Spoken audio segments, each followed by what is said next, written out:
making straight through and crossover Ethernet cable. Mga idol, gagawin natin how to wire straight through standard T56E RJ45.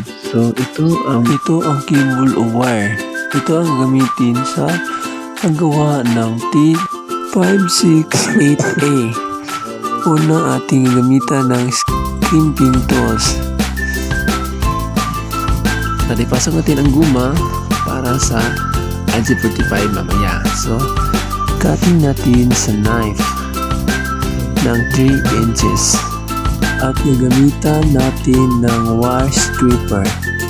At tanggalin natin yung nasa tunga, yung plastic sa gitna. Yan. Tapos, ating hiwalayin ang mga color wires niya para hindi ito mabara sa RJ45. Para diretso yung pagpasok niya sa RJ45. And susundin natin kung nasaan o ano ang nasa papel yung nasa gitna. Yung una ay white-green, panalawa is green, pangatlo is white-orange, pang-apat is blue, panglima yung white-blue, pang-anim ay orange ra, yung pang-pito is white-brown, at yung panghuli is brown. Dapat yung color coding niya is hindi magkahiwalay. Kapag yan ay nandun sa iba, hindi yan gagana.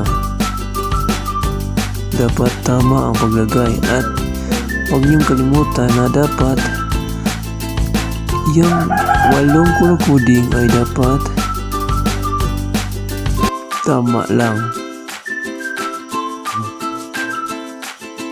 At ipasok na niyo na yung RJ45. Huwag niyong kalimutan. Yan. Pinutol bago ipinasok. Yan.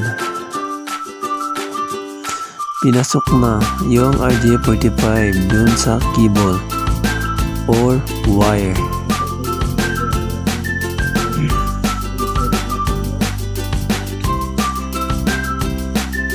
At pagkatapos ay i-crimping natin yan para kumapit yung bronze wire niya.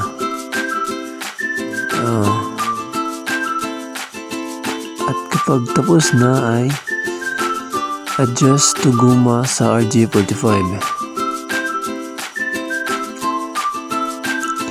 At kapag tapos yan ay gagana na yan. Diba okay? At dito naman sa how to wire the RJ45 and B&A. So, ganun din pa rin ang ating gagawin. Kaya kayo na ang bahala kung anong gagawin nyo. At meron din yung guide color.